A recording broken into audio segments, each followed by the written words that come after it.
Good afternoon, everyone. I want to call this committee meeting of the Economic Development Committee to order.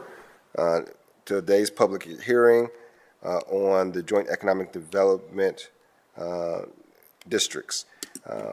Thank you for joining us for this afternoon's public hearing on the amendments to the contracts establishing and governing the Madison Township Joint Economic Development District and the Northern Pickaway County Joint Economic Development District. For those who are unfamiliar, Joint Economic Development Districts, or JEDs, are special purpose districts created via a contract among a combination of municipal corporations and township. These districts allow for the levying of any area-wide income tax and the provision of municipal services in unincorporated townships, as townships otherwise are prohibited under Ohio law from levying any such taxes. Municipal services, in this case, refer to basic services that residents of a city or township expect the government to provide in exchange for taxes which citizens pay. Those basic services, city services, may include items such as sanitation, water service, street maintenance, fire service, police services, ambulance access, and other health department issues. Today's public hearing provides notice of the petitions presented by Coin Real Estate LLC and VTRE Development LLC to amend the original agreement to create the Northern Pickaway County Joint Economic Development District, to expand the boundaries of the Northern Pickaway County JED, and include certain additional properties within the district, and approving the amendment to the Harrison Township Annexation Moratorium Agreement. Also, we will be hearing from North Point, amendments proposed by North Point Development LLC and CT Realty Group LLC to amend the original agreement to create the Madison Township Joint Economic Development District, to expand the boundaries of the Madison Township JED and include certain additional properties within the district, and approving amendments to the Madison Township Annexation Moratorium Agreement. Following a brief presentation from the Department of Development, we will provide the opportunity for members of the public to comment and or provide recommendations on the previously mentioned amendments. This meeting was publicly noticed 30 or more days prior to this hearing, and a copy of the amendments, descriptions of the areas to be added into each of the districts, and a map denoting the specific boundaries of the areas were on file and are on file for public inspection with the city clerk's office during that public notice period. With us in chambers today to provide additional background on the prospective expansion of both the Northern Pickaway County and Madison Township Joint Economic Development Districts is Quentin Harris, the Deputy Director of Economic Development with the Department of Development here at the city. So I want to thank Deputy Director Harris for being here and turn it over to him, because he is much smarter and can talk to this much more eloquently than I can. So Deputy Director Harris, thank you for being here. Good afternoon, and thank you, Chair Bankston, for the opportunity to be with you today and to discuss the prospective expansion of the Madison Township Joint Economic Development District and the Northern Pickaway County Joint Economic Development District. As mentioned, Joint Economic Development Districts, or JEDs, are special purpose districts created via contract between cities and townships to create districts that allow for the levying of an area-wide income tax and the provision of municipal services in unincorporated townships, since townships cannot levy income taxes on their own. The City of Columbus income tax rate is 2.5% and is levied in the district per Section 715.74C of the Ohio Revised Code. The Northern Pickaway County JED was entered into on August 30th, 2007, between the City of Columbus, the Village of Asheville, and Harrison Township. At that time, all the aforementioned parties also entered into an annexation moratorium agreement that would preclude the City of Columbus from annexing any of the township's land during the term of the agreement, which terminates December 31st, 2056. The Madison Township JED was entered into 3 years later on June 30th, 2010, between the City of Columbus, the Village of Asheville, and Madison Township. At that time, all of the aforementioned parties also entered into an annexation moratorium agreement that would preclude the City of Columbus from annexing any of the township's land during the term of that agreement, which terminates December 31st, 2055. To advance the interests of both of these JEDs, all the parties created a board of directors to govern each respective district and its affairs and conduct of its businesses within the district.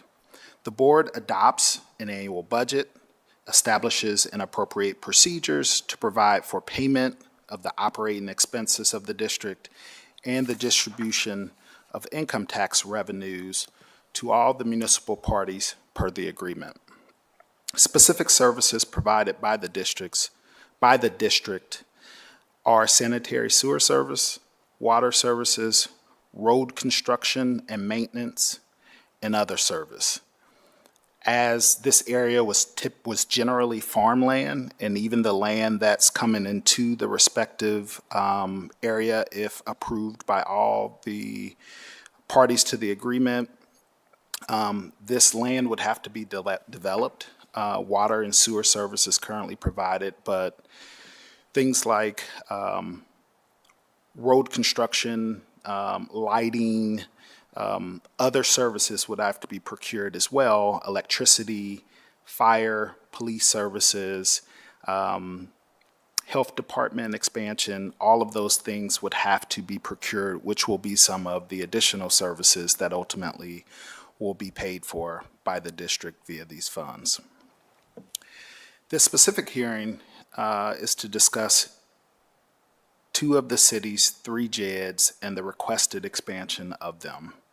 Today's public hearing provides notice of the petitions presented by Coin Real Estate LLC and VTRE Development LLC have both petitioned the board to amend the original JED agreements, first of the Northern Pickaway County Joint Economic Development District, to add in their respective parcels to be available for services under the contract, which are all the things that we just discussed: water, sewer, road construction, electricity, etc.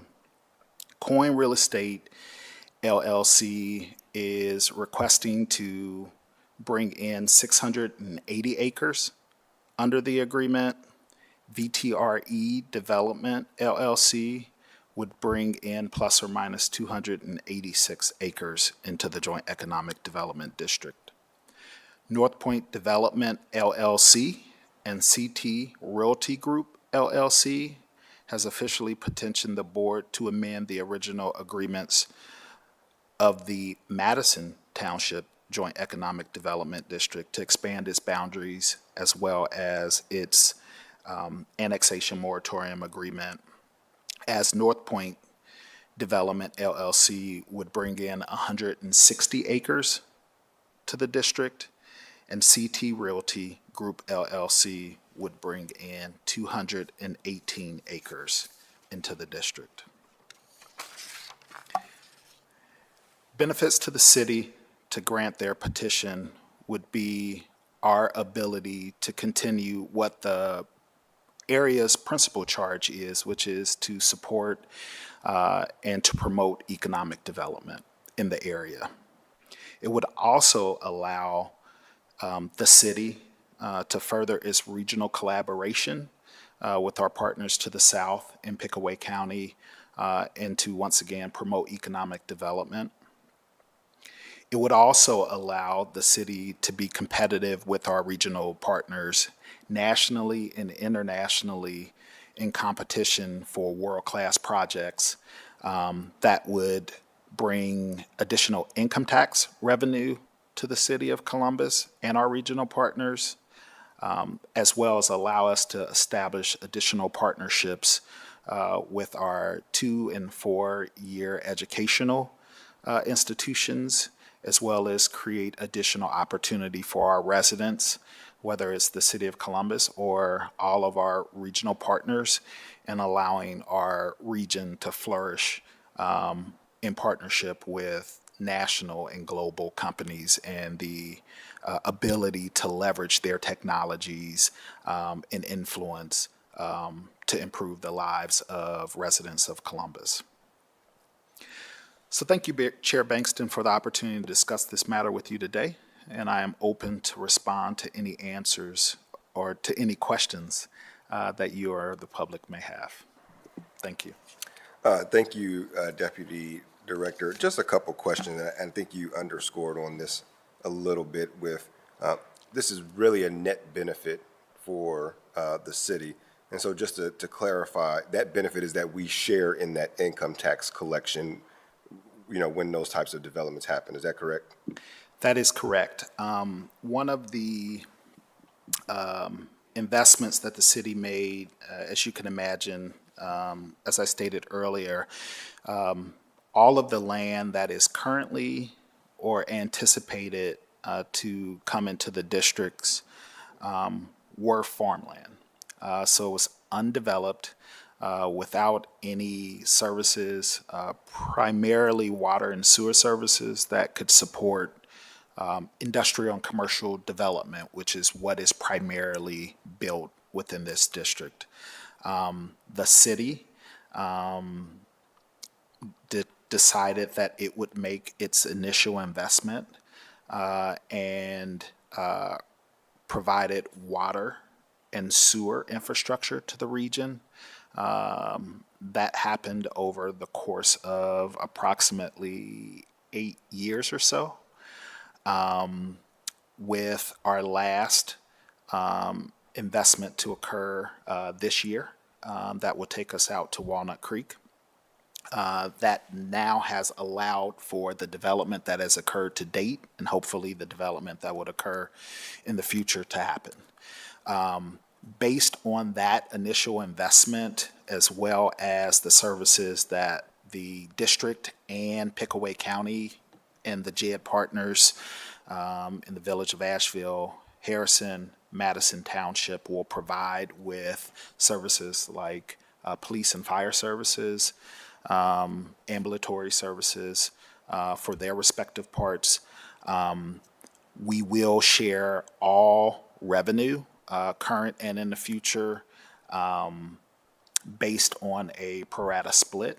The City of Columbus receives 70% of all income taxes collected in that area for both districts, because we made the significant initial investment in water and sewer.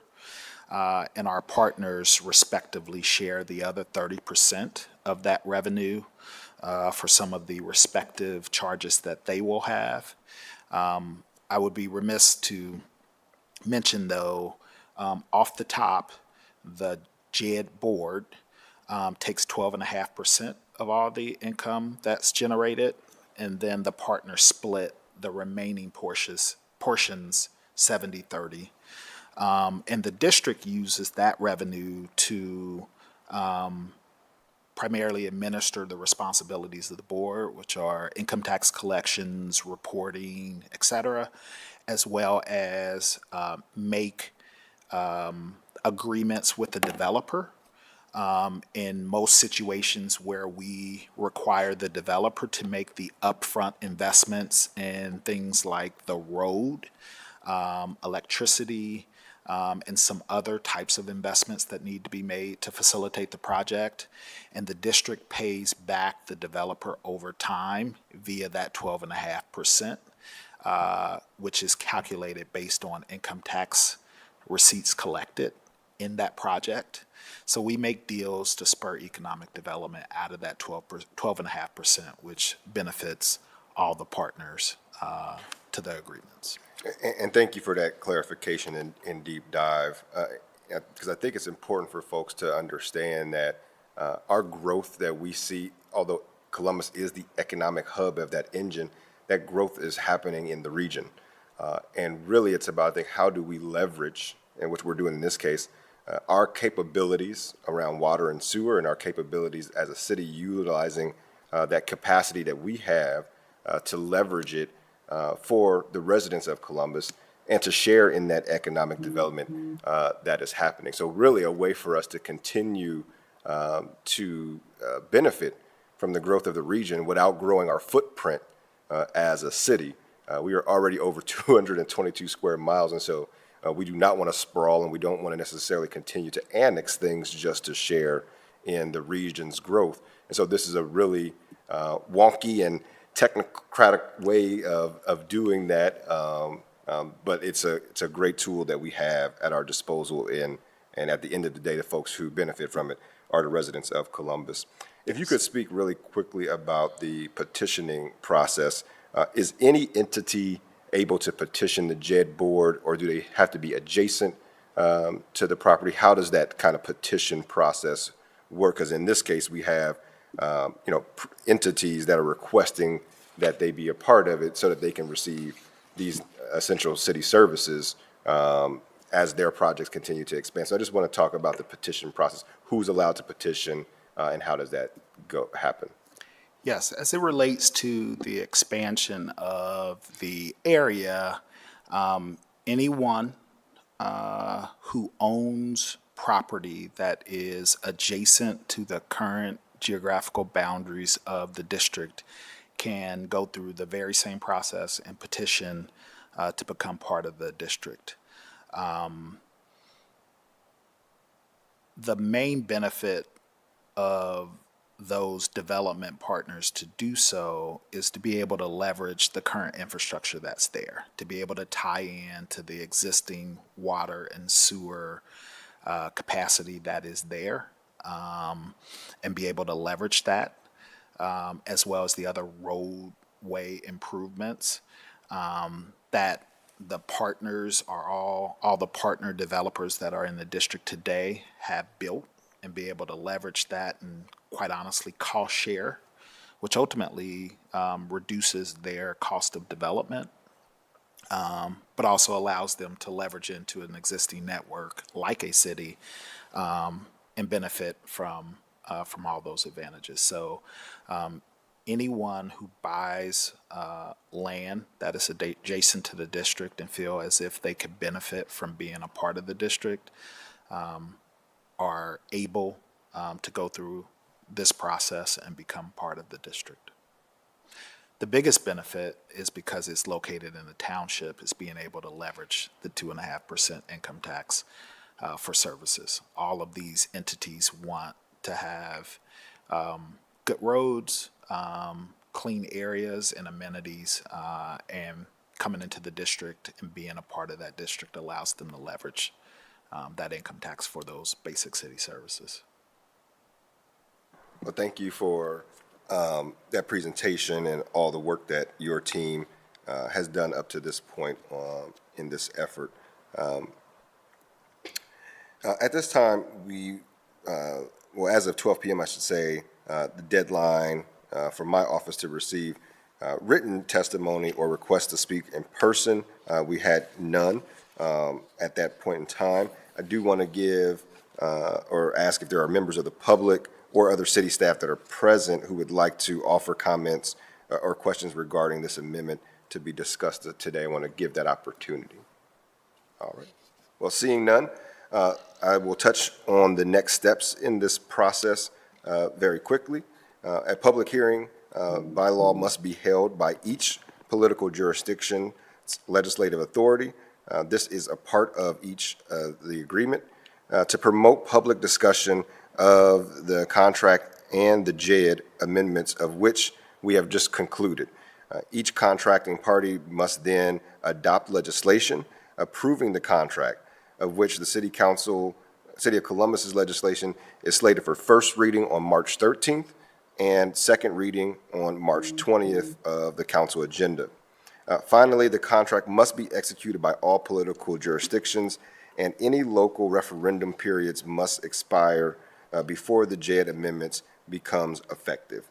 I want to thank everyone for tuning in, those for being here. This is, again, one of those very technical pieces of work that we do at the city, but at the end of the day, what it's really about, and folks have heard me say it, is that economic development is about our people. It is about leveraging the city's growth, leveraging our position where we are in the region to ensure that we have opportunities for our residents to succeed, opportunities for our residents to thrive, and opportunities for our residents to grow. And the work that we're doing here today with partners in the region is an example of that. So seeing no further business come before us this afternoon, I will adjourn this public hearing, and everyone have a good evening.